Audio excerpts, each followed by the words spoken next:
great leaders, I think, free up possibilities that perhaps no one else, including them, have noticed in a number of ways. I think they see everything as possibility.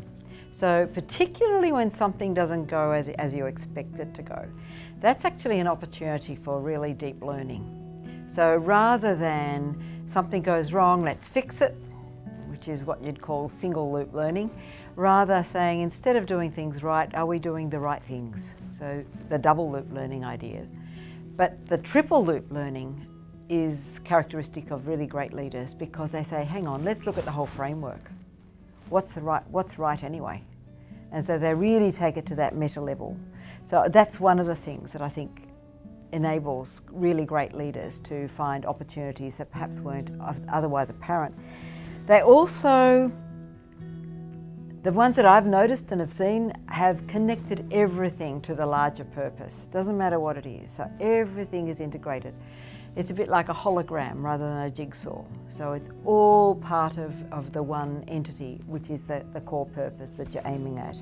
So the really great leaders are able to actually almost encourage people to make mistakes, because if they're making mistakes, they're risking things, they're trying things, they're not afraid to be creative.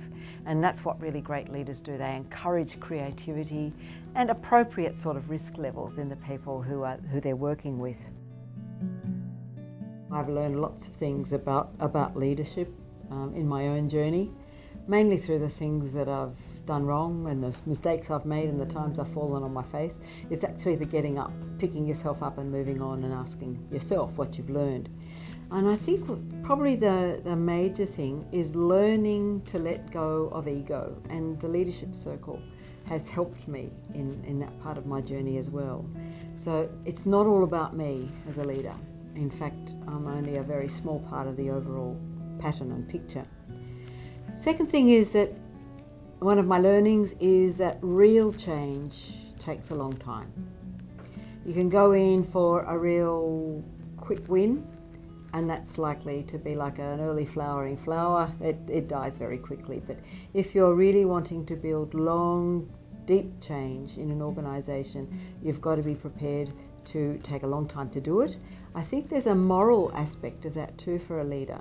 I think we see too often leaders who set up some sort of process and it seems to be going well, and they quickly move on to something else and use that as a stepping stone. And before whatever it is that they've been working on has been embedded or institutionalised, and that's a problem. So it takes a long time, and you've got to be prepared as a leader, I think, to hang in there until such time as a really big change is anchored.